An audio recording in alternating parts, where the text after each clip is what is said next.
नमस्कार दोस्तों, आप सभी का बहुत बहुत स्वागत है आपके अपने चैनल केसी अग्रवाल पे।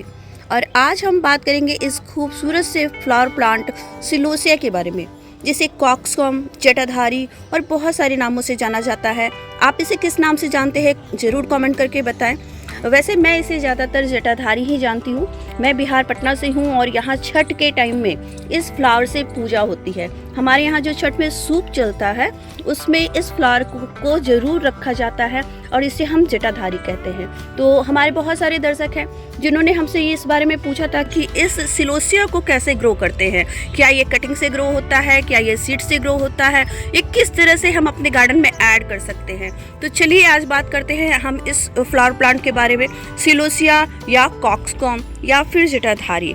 तो पूरी जानकारी दूंगी मैं। अगर वीडियो अच्छी लगे तो लाइक करना ना भूलें। मेरे चैनल पे अगर नए हैं तो जल्दी से सब्सक्राइब करके बेल आइकन को प्रेस कर दें। साथ में आता है ऑल का बटन, उसे भी प्रेस कर दें ताकि मैं कभी भी कोई वीडियो डालूं तो आप तक नोटिफिकेशन सबसे पहले पहुंचे। किसी भी फ्लावर प्लांट को ग्रो करने के लिए सबसे पहले जानकारी ये होनी चाहिए आपको कि इसे कैसे ग्रो करना है। तो इसे हम सीड से बहुत ही आसानी से ग्रो कर सकते हैं। ये सीड से ग्रो होने वाला प्लांट है। ये फ्लावर प्लांट जब ये सूख जाता है तो इसके नीचे देखिए बहुत सारे सीड्स लगते हैं। ये सीड्स है, मैं दिखा रही हूँ आपको। इसमें से सीड्स निकाल के मैं आपको दिखा रही हूँ कि अंदर काले काले बहुत सारे सीड्स होते हैं जो कि गिरते हैं और उसके बाद खुद ब खुद बहुत सारे प्लांट ग्रो हो जाते हैं। अगर आपने अपने गार्डन में एक बार इस सिलोसिया को ऐड कर लिया तो फिर दोबारा इसको लगाने की कोई ज़रूरत नहीं है। ये देखिए यहाँ इस फ्लावर के नीचे ये जो वाइट इतने सारे बने हैं, ये सारे सीड्स हैं। काफ़ी सारे सीड्स बन जाते हैं इसमें।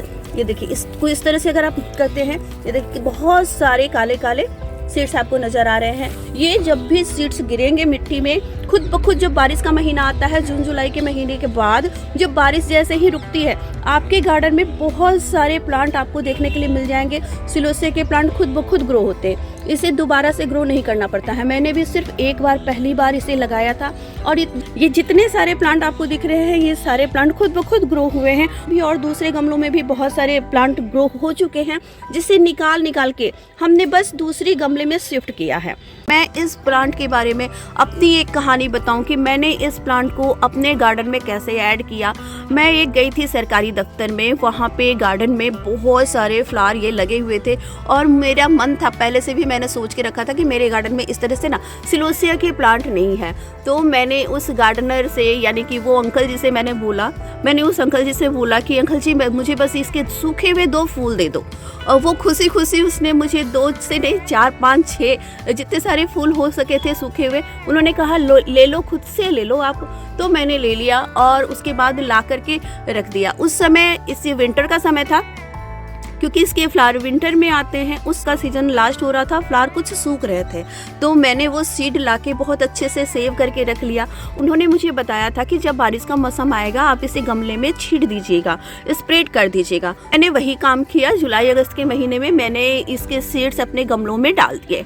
उसके बाद इसकी ग्रोथ मैंने देखी, इसकी जो जर्मिनेशन थी, आप सोच नहीं सकते हैं, इतनी सारी जर्मिनेशन थी कि मुझे ये समझ नहीं आया कि मैं इतने सारे प्लांट का क्या करूँगी। बहुत सारे प्लांट निकल गए, बहुत ढेर सारे सिलोसिया के प्लांट उसमें से ग्रो हो गए थे। मैंने उसमें से निकाल के बहुत सारे प्लांट को तो हटा दिया, लेकिन कुछ प्लांट को मैंने, अच्छे खासे ढेर सारे प्लांट को मैंने लगा दिया और वो प्लांट मेरे गार्डन में ऐड हो गया। उसके बाद से मुझे इस फ्लावर प्लांट के सीड को भी डालने की ज़रूरत नहीं होती है। जब भी बारिश का मौसम ख़त्म होता है, खुद ब खुद ढेर सारे इसके प्लांट जर्मिनेट हो जाते हैं हर गमलों में, जिसे मैं निकालते थक जाती हूँ। तो आप भी इस फ्लावर प्लांट को अपने गार्डन में ऐड कर सकते हैं। वैसे इसे अभी आप लाना चाहें तो नर्सरी में बड़ी आसानी से मिल जाता है और काफ़ी सस्ते दामों में मिलता है। आपको 40 से 50 रुपये के अंदर ये फ्लावर प्लांट आपको मिल जाएंगे। फ्लावर खिले हुए अच्छे हेल्दी प्लांट मिल जाएंगे। तो आप जाके नर्सरी से इस फ्लावर प्लांट को अभी ले आएँ, ताकि अभी आपको ये आसानी से अपने नर्सरी में मिल जाएगा। आपको इसके बहुत सारी वैरायटी आते हैं। हमारे पास हमने जो सीड था यही था सीड, इस तरह के फ्लावर प्लांट के सीड थे, जिससे कि खुद ब खुद ये फ्लावर प्लांट, जो ये फ्लावर दिख रहा है आपको, ये खुद ब खुद ये जर्मिनेट हुआ है। इसके सीड्स हमने डाले नहीं हैं, ना ही ये मतलब इसकी वैरायटी भी चेंज हो जाती है खुद ब खुद।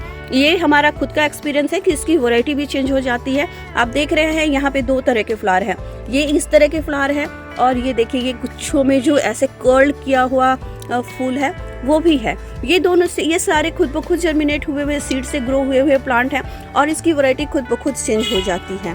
तो आप इसे अपने गार्डन में अगर ऐड करना चाहते हैं तो या तो सीड से ऐड कर सकते हैं या फिर जाकर अभी नर्सरी से इसके प्लांट ले आएँ और उसके बाद इसे ग्रो करें।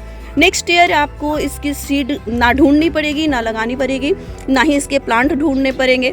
खुद ब खुद आपके गार्डन में इतने सारे प्लांट निकल जाएंगे कि आप खुद हैरान रहेंगे कि इसे मैं कहाँ एडजस्ट करूँ, कहाँ लगाऊं। तो ये रहा हमारे इस सिलोसिया की कहानी। हमारी एक फ्रेंड है जिन्होंने पूछा था कि क्या सिलोसिया के प्लांट को, इस फ्लावर प्लांट को कटिंग से ग्रो कर सकते हैं। तो मैंने ऐसा कोई एक्सपीरियंस नहीं किया है कि इसकी कटिंग लगाई हो, मैंने इसे सीड से ही ग्रो किया था और बहुत आसान होता है सीड से ग्रो करना। तो आप भी इसके फ्लावर प्लांट को एक बार अपने गार्डन में ऐड करें और उसके बाद हर साल खुद ब खुद जर्मिनेट हुए हुए प्लांट को निकाल के अलग पॉट में शिफ्ट कर दें। आपके वहाँ भी ये फ्लावर प्लांट खुद ब खुद ग्रो होते रहेंगे और इसी तरह से आपके गार्डन में सजते रहेंगे। काफ़ी खूबसूरत प्लांट है और सर्दियों का मौसम फ्लावर प्लांट के लिए होता है। इसे लगाने के लिए सबसे पहले मैं पॉट की बात करूं तो पॉट कोई सा भी आप दे सकते हैं, लेकिन थोड़ी बड़ी पॉट दे तो ज़्यादा अच्छा है। इसकी ग्रोथ बहुत अच्छी होती है, ये बहुत तेज़ी से बढ़ने वाला प्लांट है। इसकी पत्तियां लगभग लाल साग जो होता है, जो हम खाते हैं, एडेबल होता है ये प्लांट। ये भी पत्ती एडेबल होती हैं, इसे भी खाया जाता है। तो ये लाल साग की तरह इसकी पत्तियां होती हैं, बहुत ही सॉफ्ट पत्तियां होती हैं। इसकी जो ब्रांचेज होती है वो भी बहुत सॉफ्ट होती हैं। बिल्कुल ये साग के ही वैरायटी का ही प्लांट है। इसे हम किसी भी तरह के पॉट दे सकते हैं। आप देख रहे हैं ये हमारा डब्बों में लगाया हुआ है क्योंकि ये खुद ब खुद ग्रो हुआ प्लांट है और बहुत सारे प्लांट हुए थे तो हम इस छोटे से गम टूटे हुए जग में भी लगा दिया है क्योंकि बहुत सारे प्लांट थे तो हमने किसी भी तरह से इसे एडजस्ट कर दिया और बहुत सारे प्लांट तो हमने निकाल करके हटा दिए। और ये एक ही प्लांटर में मैंने दो तीन फ्लावर प्लांट लगा दिए थे क्योंकि जगह नहीं मिल रही थी। तो हमने इस तरह से देख सकते हैं। पॉट की बात हम बात करेंगे इसकी सॉइल की। जब हम इसकी सॉइल की बात करते हैं तो सॉइल अच्छी नरम सॉइल होनी चाहिए। इसकी सॉइल में कोकोपीट जरूर मिक्स करें कि उसको नमी पसंद है। इस सॉइल में हमेशा हल्की नमी बनी रहनी चाहिए। जैसे ही इसकी मिट्टी सूखेगी ये प्लांट बिल्कुल मुरझा सा जाएगा और आपको ये बताएगा कि इसको पानी की ज़रूरत है। इसलिए इसमें हमेशा नमी बना के रखें। इसकी सॉइल में सुबह शाम अगर आपको सूख जाता है, आपकी ड्रेनेज बहुत ज़्यादा होगी तो आपकी सॉइल सूख जाएगी। तो आप हमेशा इसमें वाटरिंग का ख्याल रखें। तो इसे बस इतना ही ख्याल रखना है कि इसकी मिट्टी सूखे नहीं। सिलोसिया के किसी भी तरह के फर्टिलाइज़र की कोई ज़रूरत नहीं होती है। जब हम किसी और प्लांट में कुछ फर्टिलाइज़र डालते होते हैं, किचन वेस्ट या वर्मी कंपोस्ट या गोबर की खाद का पानी, जो भी लिक्विड फर्टिलाइज़र है वो जब हम दूसरे प्लांट में डालते हैं तब हम इसमें भी थोड़ा सा यूज कर लेते हैं। वैसे इसे कुछ अलग से फर्टिलाइज़र की नीड नहीं होती है। जब ये फ्लावर खिल जाते हैं, जैसा मैंने बताया आपको, काफ़ी दिनों तक रहते हैं, इवन महीनों तक रह जाते हैं। ये फ्लावर अब जाके सूख रहा है, ये करीब 1 महीने से ज़्यादा हो गया और ये प्लांट भी अब खराब हो रहा है। तो ये इस तरह से इसकी जो लाइफ सर्किल होती है वो 2-2.5 महीने की होती है। सॉइल, पॉट और इसके बाद हम बात करेंगे इसे सनलाइट की। तो सनलाइट की इसे पूरी तरह से ज़रूरत है। इसे फुल सनलाइट में रखें। ये फुल सनलाइट में रहने वाला प्लांट है। फुल सनलाइट में यानी कि पूरे दिन की धूप चाहिए। अगर आप इसे छाये में रख देंगे तो इसमें फ्लावरिंग नहीं होगी और सिर्फ पत्तियाँ ही पत्तियाँ नज़र आएंगी। इसे सिलोसिया में अगर आपको ढेर सारे फ्लावर चाहिए तो इसे फुल सनलाइट में रखें। ये देखिए बहुत ही खूबसूरत दिखता है ये फ्लावर। 2-3 कलर में आते हैं, हमारे पास सिर्फ 2 ही कलर है, एक रेड है और ये एक येलो कलर का है। हमने अभी तक इसकी पॉट, सॉइल, सनलाइट की बात कर ली, वाटरिंग की बात कर ली, फर्टिलाइज़र की भी बात कर ली। अब इसमें क्या प्रॉब्लम आते हैं वो भी उसके बारे में भी मैं बता दूं।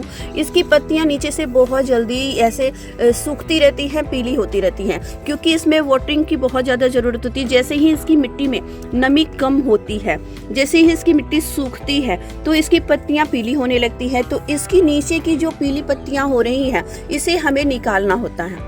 इसकी पत्तियां पीली होती हैं तो हमें इस पत्तियों को तोड़ के निकाल देना होता है। ये पत्तियां बड़ी तेजी से सूखती हैं। इन पत्तियों को, सूखी हुई पत्तियों को बस हटाते रहिए। ये देखिए बहुत सारी पत्तियां इस तरह से ये झड़ती रहती हैं। इन पत्तियों को मिट्टी में से हटा दें, नहीं तो फंगल इन्फेक्शन हो सकता है। बस ये काम करना जरूरी है। कभी कभी किसी तरह के इंसेक्टिसाइड का भी स्प्रे कर सकते हैं आप। वैसे इस प्लांट में किसी तरह का प्रॉब्लम मैंने देखा नहीं है। किसी भी तरह के कीड़े मकोड़े मैंने नहीं देखे हैं इस प्लांट में। बहुत ही इजी ग्रोइंग प्लांट है। मैंने कोशिश की है इस वीडियो में सभी कुछ सिलोसिया के बारे में बताने के लिए। इसे कैसे ग्रो करना है, इसके pot, soil, sunlight, watering, insecticide, सब कुछ के बारे में हमने बात कर लिया। अगर फिर भी कुछ छूट गया हो तो कमेंट बॉक्स में जरूर पूछ सकते हैं आप। और अगर मेरा वीडियो अच्छा लगा, मेरी ये मेहनत आपको अच्छी लगती है तो जल्दी से एक लाइक तो जरूर कर दें। अगर मेरे चैनल पे नए हैं तो जल्दी से सब्सक्राइब कर ले। साथ में आता है बेल का आइकन, उसे भी प्रेस कर दे। उसके साथ आता है ऑल का बटन, उसे भी ऑन कर दे, ताकि इस चैनल पे जब भी मैं वीडियो डालूं आप तक नोटिफिकेशन आसानी से पहुंच जाए। हमारे लिए आपका एक लाइक बहुत ही वैल्यूएबल है, तो प्लीज़ लाइक करना ना भूलें। मैं फिर मिलती हूँ किसी नए वीडियो पे किसी नए टॉपिक के साथ। तब तक के लिए happy gardening, happy winter gardening. आप अपना और अपने प्लांट का अच्छे से ख्याल रखें। Thank you.